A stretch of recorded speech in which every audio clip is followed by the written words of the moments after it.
잠시 잘못된 길을 가더라면 그러나 금방 돌이킬 수 있습니다. 그러나 오랫동안 그 잘못된 길을 걸어가는 사람들은 쉽게 돌이키기가 어렵습니다. 쉽게 돌이키기보다는 그냥 그 길을 걸어가면서 어떻게 바꿀 수 있을까 그렇게 고민하기 때문에 더디기도 하고 안 되기도 하는 것입니다. 하나님의 시간은 짧은 시간이 아니고 영생입니다. 그러니까 가는 동안에 여러 가지 말이 일어날 수 있지만 그때마다 미루지 말고 즉각 새 출발하는 것이 맞습니다. 그러니까 바울의 얘기처럼 누구든지 그리스도 안에 있으면 새로운 피조물이라 매일 거듭나는 것입니다. 매일이 새롭게 되어야 되는 것이죠. 예수 그리스도를 나의 구세주로 믿었습니다. 그리고 모든 죄가 용서받았습니다. 그렇다고 해서 믿은 이후로 우리가 죄를 짓지 않습니까? 그렇지 않죠. 그래서 예수 믿는 사람이라도 회개는 반드시 있어야만 됩니다. 이 땅에 사는 동안 정도의 차이가 있을 뿐이지 누구나 다 죄를 범합니다. 그렇기 때문에 죄를 깨끗하게 하고 새 출발하는 인생이 되어야 늘 새로운 피조물이 되는 것입니다. 때로는 우리가 하나님께 오해하는 것들이 참 많습니다. 똑같은 죄를 반복할 때 그렇죠. 이 모습을 어떻게 나가나? 또 많은 것을 받았고 또 똑같이 반응하기 때문에 면목이 없어서 나가지 못해. 이렇게 하다 보면 하나님 앞에 정말 나가지 못하게 되고 고쳐지는 것이 없다는 겁니다. 그것은 우리가 하나님을 잘못 알고 있는 것이죠. 우리가 앞에서 본 것은 우리가 기억해야 될 하나님의 성품이 5가지가 나온다고 했습니다. 하나님은 용서하신 하나님이고 노하기를 더디하시는 분이고 은혜로우시고 인자가 풍부하신 분이고 그리고 긍휼이 많으신 분이라고 되어 있습니다. 이걸 기억하시라는 것입니다. 그래서 언제라도 돌아가면 그분이 용서해 주신다는 겁니다. 우리 구약을 보십시오. 하나님께서 선택하셨습니다. 그리고 그들에게 많은 복을 주셨습니다. 선민으로 살게 하셨고 승리를 주셨고 풍요하게 하셨습니다. 근데 그들이 얼마나 순간순간마다 하나님을 대적하고 불순종했습니까? 또 놀랍게도 이 공의의 하나님께서 그들에게 심판을 주시기보다는 그들에게 더 많은 기회를 주셨다는 겁니다.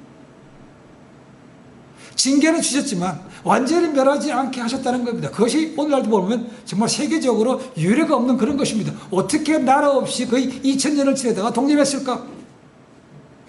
징계는 하시지만 없애지는 않는다는 것이죠. 이것이 하나님의 사랑인 것입니다.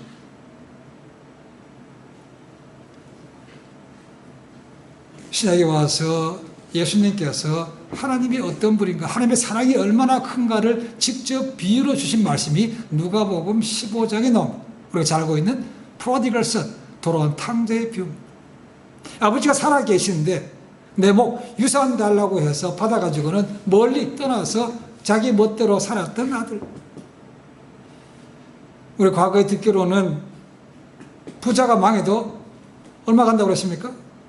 3년은 간다고 그랬습니다. 근데 요즘은 그렇지 않은 것 같아요. 망하는 거 순식간입니다. 그렇게 버는 거 없이 하나님 방탕했으니까 얼마나 오래 가겠습니까? 심지어는 돈 많을 때는 주변에 친구들이 많았지만 돈 떨어지고 나니까 아무도 찾아오는 사람도 없고 한 끼 식사도 대접하는 사람이 없더라는 거죠. 그래서 돼지가 먹는 쥐염 열매도 먹기가 어려웠다는 겁니다. 그래서 그때가 돼서야 아버지가 얼마나 풍요로우신데 그 아버지가 생각났다는 겁니다. 아버지에게 불효했음에도 불구하고 그 아들은 아버지께로 돌아갈 생각을 가지고 돌아갑니다. 그죠? 면목은 없지만 아버지를 기억하고 간다는 것이죠. 이것이 중요한 것입니다. 그러니까 돌아가는 것이죠. 돌아가면 하나님께서 받아주시는 거죠. 그때 그 아버지가 어떻게 했습니까? 이런 불효자식이라고 쫓아냈습니까? 아니죠. 그죠? 그 아들이 집을 나가는 순간부터 아버지는 한 번도 밤에 문을 찾아 걸지 않았을 겁니다. 그리고 저녁 때가 되면 혹시나 이 아들이 돌아올까 봐 나가서 서성이면서 멀리 봤던 그 아버지. 다른 사람들은 그 남난 거지 같은 행색의 아들을 알아보지 못했지만 아버지는 즉각 알아봤습니다. 그 냄새나는 아들을 그 품에 안았습니다. 어이구 내 아들 돌아왔어. 그리고 집에 들이고 목욕을 시키고 좋은 옷을 입히고 그리고 아들이나 그런 아들의 반지까지 그 손에 끼워줬다는 겁니다. 이것이 성경에서 말하고 있는 하나님의 사랑이라는 것입니다. 돌아오면 어떤 자도 받아주신다는 겁니다. 그러나 하나님의 관점에서 본다면 무조건 용서하는 것은 아닙니다. 그렇죠? 형편에 따라서 징계가 반드시 있지만 그 징계는 버림이 아니고 다시 회복시켜 주시는데 목적이 있다는 겁니다. 너 이렇게 했으니까 너 나가 끝이야. 이게 아니라는 겁니다. 다시 연단시켜서 하나님의 자녀로 천국 백성으로 살아갈 수 있도록 만들어 주시는 것이라는 거죠. 이것이 은혜입니다. 우리 부모님들 자녀들에게 같이 있을 때는 뭘 시킵니다. 그렇죠? 야, 청소해라, 밥 먹으러 와라, 손 씻고 해라, 공부해라, TV 그만 보고 게임을 그만해라 합니다. 자, 빨리 안 하면 어떡합니까? 자, 10가지 셀 동안 해라. 하나, 둘, 셋, 9가지 갑니다. 그죠? 예리면 끝납니다. 그러니까 9 반, 9 반의 반, 반의 반의 반 이렇게 하고 있습니다. 그게 뭔 소리입니까? 용서해 줄 테니까, 기회 줄 테니까 빨리 돌이키라는 거죠. 하나님이 그러신 분이라는 거죠. 그래서 우리가 기억하고 돌아가시면 된다는 것입니다. 하나님은 기다리시기도 하시고 때로는 때리기도 하시지만 때로는 싸매주십니다. 상처를 취해주시는 분이라는 거죠. 참고 인내하신 목적은 하나, 내 아들, 딸 천국 백성으로 부족함이 없게 살아라. 당당하게 살라는 것입니다. 그러니까 그분이 기다리는 것을 알고 우리가 그분께 돌아가야만 됩니다. 그런 귀한 기회가 지금 바벨론 포로에서 돌아왔던 이들에게도 지금 임하고 있는 거죠. 70년 동안 포로 생활했지만 완전히 거기서 정착하고 완전히 종으로 지내지 않았습니다. 하나님께서 다시 돌아오게 해 주셨다는 겁니다. 그 은혜가 깨달아졌다는 거죠. 그래서 그들은 모여서 하나님 앞에 결심하고 나가는 것이죠. 남유다가 바벨론의 포로로 망할 때가 주전 587년입니다. 그때 성전도 무너졌고 파괴가 됐고 성벽도 무너졌습니다. 그리고 그들이 바벨론 포로 잡혀갔다가 돌아올 때가 주전 538년입니다. 그러니까 처음에 성벽이 무너질 때에 비해서 무려 140년이 지난 이후에야 성전과 성벽이 재건된 것이죠. 물론 성전은 그 전에 됐습니다만 성벽은 145년이 적하게 되었어야 그때 세워졌다는 겁니다. 그것도 단 52일 만에 세웠습니다. 얼마나 은혜가 컸겠습니까? 얼마나 감격스럽겠습니까? 그런데도 그들은 사람들을 축하하고 세우고 이런 것보다는 영적인 부흥회를 먼저 가진 것을 우리가 볼 수 있습니다. 말씀이 뭔가를 잘하겠다는 것입니다. 우리가 기억하시는 것 좋겠습니다. 처음에 부흥회 갈 때는 6시간 동안 새벽부터 6시간 동안 서서 말씀을 받았다고 기록하고 있습니다. 그 다음에는 또 자발적으로 나왔습니다. 그죠? 그리고 3시간 동안 율법을 낭독했고 3시간 동안 죄를 쓰고 벼옷을 입고 회개했다고 되어 있습니다. 그러니까 하나님께서 은혜를 주지 않을 수가 없는 거죠. 그러니까 은혜가 임하니까 그들이 스스로 결단해서 우리가 이렇게 하겠습니다라고 언약 하나님 앞에서 agreement, covenant는 아닙니다. 그렇죠? 하나님 앞에서 그런 약속, 언약을 맹세를 했다는 거죠. 그리고 리더들이 84명이나 되는 리더들이 나와서 직접 그 언약한 것에서 사인까지 했다는 겁니다. 돌이키지 못한다는 겁니다. 지켜야 된다는 것입니다. 우리가 지난주에 본 것이 그것이 구체적으로 한 것이었습니다. 우리가 하나님의 주신 모든 명령, 법도와 율례와 규례를 다 지키겠습니다 라는 것이 일반적이었고 그 다음에 구체적으로 나눠서 가정에서 그리고 우리가 안식년을 잘 지키겠습니다 라고 그렇게 결단한 것이죠. 오늘은 그 오늘은 세 번째로 구체적으로 성전에 관한 것에 대해서 그들이 결단한 것을 볼 수가 있습니다. 이 짧은 8구절 말씀 가운데 하나님의 전이라는 단어가 무려 9번이나 나옵니다. 성전에 관한 것이죠. 끝에 보면 그게 나오죠. 우리가 하나님의 전을 버리지 아니하리라 라고 해요. 이스라엘의 삶의 가장 중심은 어디입니까? 성전입니다. 그래서 그들이 바벨 포로로 갔지만 비록 성전은 없지만 비슷하게 회당이나 시나고그를 짓고 거기서 모여서 예배를 드리고 율법을 갖는 시간을 가진 것이죠. 이제 성전도 있습니다. 성벽도 다 세워졌습니다. 그러니까 이제는 이 성전을 귀한 것으로 여기고 이것을 소홀히 하지 않겠습니다라고 합니다. 자, 그러면 어떻게 하는 것이 소홀히 하지 않는 것일까? 오늘 4가지로 합니다. 첫 번째, 성전에 세금을 제대로 드리겠습니다라고 했습니다. 출애굽기 30장 11절 16절 말씀 보시면 하나님께 주신 율례입니다. 20세 이상으로 성전에 출입할 수 있는 사람은 성전에 들어갈 때 반드시 반세겔의 성전세를 내라고 기록되어 있습니다. 이것은 하나님의 은혜를 기억하는 것입니다. 그리고 그것을 받아서 성전에 필요한 모든 것을 하는 것이죠. 오늘 말씀 보니까 진설병은 성막이 있고 성막 아래 성전이 있습니다. 그렇죠? 거기 성전 안에 들어가면 좌우측에 있는 것이 따로 있죠. 오른쪽에 보면 떡상이 있습니다. 그 떡상 위에 이스라엘 12지파를 상징하는 진설병, 떡이 있다는 것이죠. 그래서 매일 바꾸는 것이죠. 매주 바꿉니다. 여기에 들은 비용, 초하루, 희생제물, 속죄제, 속건제, 거기 들은 모든 비용들을 여기서 충당하는 것이죠. 그러나 당연히 부족하죠. 그러니까 아마도 정부에서도 좀 더 많은 보조금을 줬을 거라고 생각합니다. 구약에는 분명히 반세기라고 되어 있습니다. 그러나 지금은 형편이 굉장히 어렵습니다. 그래서 리더들은 우리가 반세기를 하지 말고 3분의 1 세겔로 하자. 그래서 3분의 1로 바꿨습니다. 이 한 세겔 적지 않은 것입니다. 한 세겔은 일반적으로 나중에도 나오겠습니다만은 한 사람이 이 일을 나흘 동안 일을 해야 벌 수 있는 돈이라고 했겠다. 한 세겔. 그 적지 않죠. 그러니까 그것을 3분의 1로 내서 성전세를 드리겠습니다. 라고 결심한 거죠. 두 번째 34절 말씀 보니까 땔감, 나무도 드리겠습니다라고 했다는 거죠. 성막 안에 들어가면 그 앞에 번제단이 있습니다. 거기서 모든 것을 태우죠. 그죠? 뭐로 태웁니까? 가스로 태웁니까? 석유로 태웁니까? 당연히 나무로 태워야 되는 거죠. 그러니까 매일 드리는 희생제물, 번제, 소제, 화제, 속죄제, 속건제 얼마나 많습니까? 그죠? 그러니까 나무도 무지무지 많이 들어가는 것이죠.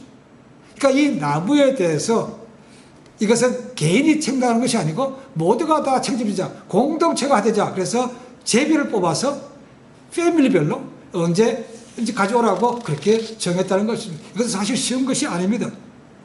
근데 구약에 여호수아 9장 27절을 보시면 이 여호수아 시대 이후부터는 성전에 필요한 나무는 누가 했는가? 기브온 사람들이 하도록 되어 있습니다. 이 기브온 사람들은 이 이스라엘 백성들이 가나안 정복을 할 때 가나안 사람들이 볼 때 이 유대인들이 너무 강하다는 것이죠. 그래서 살짝 자기의 신분을 속이고 멀리서 온 사람이라고 타협해서 했다는 것이죠. 그러나 일단 리더가 맹세했기 때문에 그것은 무너뜨리지 못합니다. 그래서 그 이후로는 이 기본 사람들이 나무 떼는 일을 감당했다고 되어 있습니다. 지금 그런 것이 아니죠. 그죠? 그러니까 이제는 제비를 뽑아서 공평하게 각 패밀리별로 돌아서 하나님 앞에 준비할 드릴 나무도 했다는 것입니다. 그러니까 예배 드리는데 준비를 했다는 거죠. 세 번째는 35절 37절 말씀 보니까 그들이 거친 토지 소산물 가운데 첫 번째 것을 하나님께 드리겠습니다 라고 결단했다는 거죠.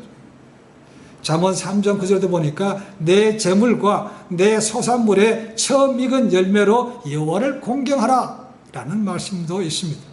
이 처음 것을 드리는 규례는 우리가 출애굽 시대부터 시작이 된 것을 알 수 있습니다. 이스라엘 백성이 출애굽할 때 하나님께서 그냥 내보내지 않으니까 10가지 재앙을 내렸습니다. 그렇죠? 그 10가지 재앙 가운데 마지막 10번째 재앙이 모든 애굽 땅에 있는 첫 사람, 그 다음에 첫 태생 짐승의 모든 것은 다 죽는 거였습니다. 그런데 하나님께서 택하신 이스라엘 백성에게는 그것을 피해갈 수 있는 방법을 가르쳐 주셨죠. 그렇죠? 그래서 그때부터 생긴 절기가 유월절입니다. 그래서 그 이후부터는 모든 첫 태생, 사람이든 짐승이든 그것은 다 하나님의 것이라는 거죠. 이것이 법이었습니다. 자, 농사를 지었습니다. 나무에서 뭘 거뒀습니다. 그 첫 번째 만물을 드리는 것은 이해가 됩니다. 성전에 가져가서 되는데, 그러면 장자는 어떻게 되는 겁니까? 라는 장자. 사람은 어떻게 드립니까? 라는 거죠. 그게 출애굽기 13장 13절, 34절 20절 말씀 보시면 장자는 부모가 대속하라고 되어 있습니다. redeem 하라고 되어 있다는 거예요. 장자는 성전에 맞출 수 없는 거죠. 그렇죠? 그러니까 부모가 대신해서 대속하라고 되어 있습니다.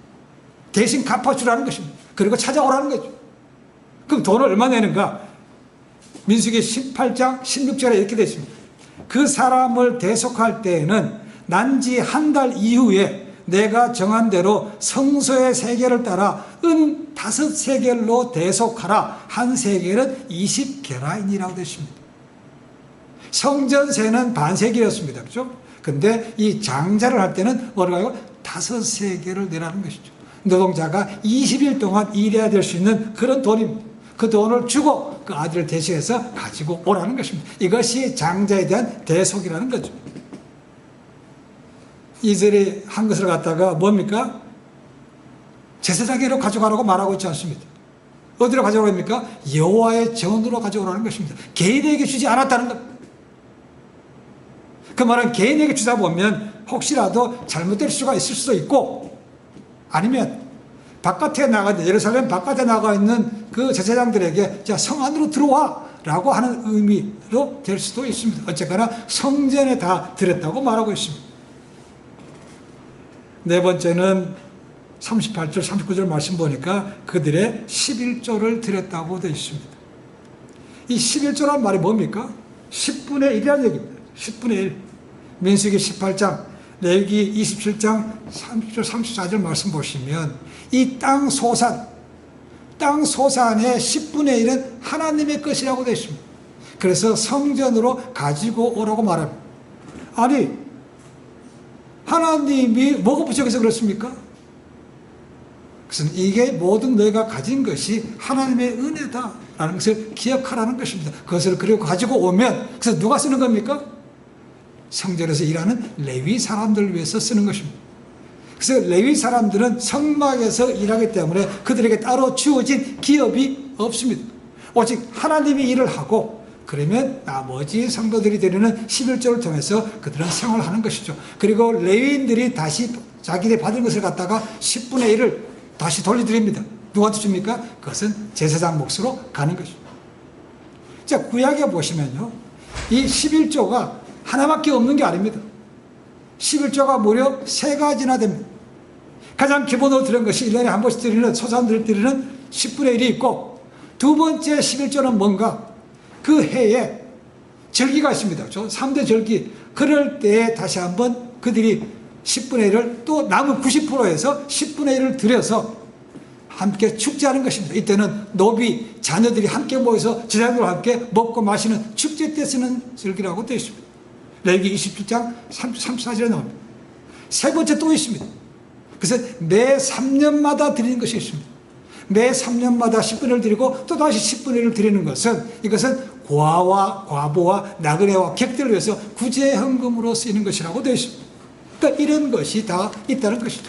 이 가운데 이들은 지금 뭡니까? 우리의 최소한도 소산의 내 소득의 10분의 1을 하나님께 드리겠습니다 라고 말하고 있습니다. 하나님의 주권을 인정하는 것이고, 하나님께서 인도하심을 인정하는 그런 감사의 행위가 11조. 모든 크리스찬들은 청직입니다. 그렇죠? 청직이. 하나님께서 우리에게 맡겨주신 것들을 잘 관리해서 돌려드리는 것입니다. 그러니까 우리도 이 땅에 사는 동안 하나님 앞에 재물을 그려서 드리는 겁니다. 근데 이 11조에 관해서 많은 사람들이 의문을 제기하고 지금도 따지기도 합니다. 그거는 구약에 있는 것이지 신약에는 없지 않습니까? 라고 말합니다. 신약에 기록한 것도 있습니다. 대표적인 것이 마태복음 23장 23절입니다. 화 있을진저 외식하는 세계관들과 바리새인들이여, 너희가 박하와 회향과 근처의 11조는 드리되 율법에 더 중한 바 정의와 긍휼과 믿음을 버렸도다. 그러나 이것도 행하고 저것도 버리지 말아야 할지니라. 11조도 내고 더 중요한 11조의 가장 중심되는 마음, 의로운 마음, 진실된 마음, 그것도 버리지 말아라라는 것입니다. 양쪽 다 하라는 것입니다. 이것은 아마도 바울 서신에서 본 것처럼 고린도후서에 나옵니다만, 각기 그 마음에 정한 대로 할 것이요 인색함으로나 억지로 하지 말지니 하나님은 즐겨내는 자를 사랑하시느니라 되어 있습니다. 하나님은 물질에 크고 적음을 보지 않습니다. 그 중심, 네가 기뻐서 드리느냐 드리는 것이 문제입니다. 억지로 내거나 아니면 떼묻는 것이라, 이것은 아니라는 거죠. 그러니까 11조를 낼 때 우리가 기억하는 것은 10분의 1이 전부가 아니라는 것입니다. 그걸 기억하셔야 됩니다. 또 10분의 1을 냈으니까 나머지 하나님께서 내게 풍성하게 복 주시겠지. 그런 생각도 버려야 되는 것이고, 나머지 10분의 9는 내 마음대로 해도 된다. 그 말도 아닙니다. 그렇죠? 그리고 10분의 9 대에서도 하나님 앞에 다른 것으로 더 드릴 수 있다는 것이 10분의 1이 미니멈인 것이지 전부가 아니라는 것을 얘기하고 있습니다. 11조를 드려야 됩니까? 책을 보다 보니까 한 목사님이 쓴 책이 있더라고 보니까 팀 켈러 목사님이라고 있습니다. 들어보신지 모르겠습니다. 이 책이 굉장히 많이 나왔고 그분이 쓴 책들이 거의 다 베스트셀러가 미국에서 되었습니다. 전 세계적으로 많이 팔렸습니다. 그분은 뉴욕시티의 Redeemer Presbyterian Church에서 오랫동안 목회했고 신약의 학자기도 하고 또한 복음의 변증가기도 합니다. 팀 켈러.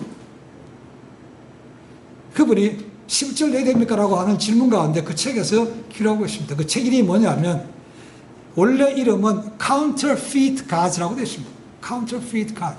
우리말 번역으로는 내가 만든 신이라고 되어 있습니다. 그러니까 자기 입맛에 맞는 신을 만들어서 믿고 순종하기를 지키는 세상 가운데 바른 것이 뭔가 신학적인 의미로 쓴 책이 그 책입니다. 우리말로도 번역되어 있습니다. 이렇게 합니다. 이렇게 얘기합니다. 그분이 신약에 11조 규정이 명확히 나와 있지 않은 이유를 말씀드리지요. 생각해 보십시오. 우리가 받은 하나님의 계시와 진리와 은혜가 구약의 신자들보다 많습니까? 적습니까? 우리가 그들보다 은혜의 빚을 더 졌습니까? 적게 졌습니까? 예수님은 우리를 구원하려고 자신의 목숨과 피를 10분의 1만 주셨습니까? 다 주셨습니까? 당연히 다 주셨죠. 이번에 논의하는 결론이 뭐다 하면 구약의 사람들은 하나님의 메시아가 오신 약속만 받았고 보지는 못했다는 겁니다. 그냥 오신 자는 그 기망만 가지고 살았다는 거죠. 그냥 신약 시대에 사는 사람들은 그 세계에 직접 오셨고 모든 것을 눈으로 직접 확인한 사람들이라는 거죠. 글로 대하는 사람이라는 것이죠. 그러니까 구약의 사람들보다가 신약의 사람들이 훨씬 더 은혜를 많이 받았기 때문에 구약 사람들보다 그 비율 면에서 적게 내서는 안 된다는 것이 이분의 논리입니다.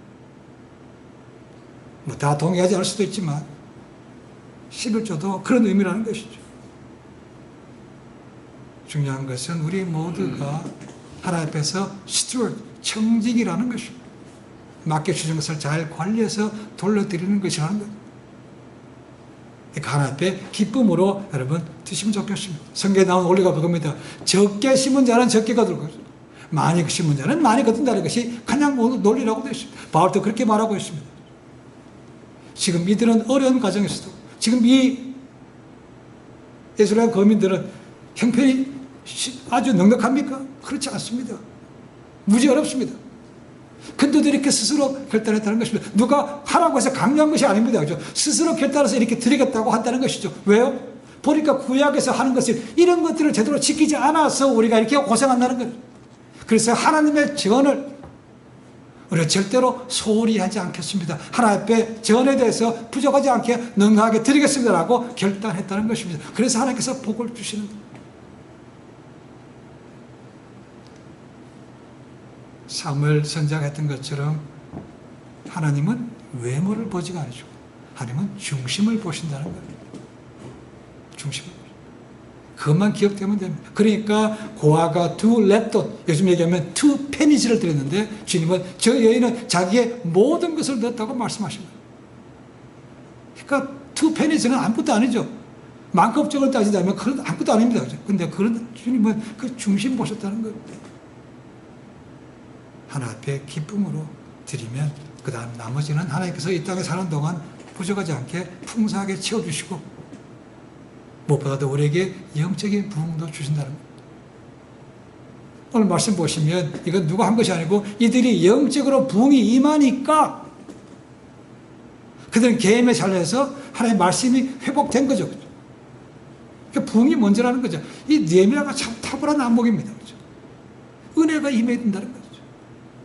그들 스스로 할 수 있도록 만들어준 거라는 것이죠. 강압해서 한 것은 아니었다는 것. 우리 믿음의 공동체에도 진정한 영적인 부흥이 일어나서 우리 각 사람의 개인적인 삶에서 잃어버린 것을 회복하고 교회는 잃어버린 그런 영혼들을 찾는 은혜가 넘치기를 주님을 간절히 축원해 드립니다. 기도하겠습니다.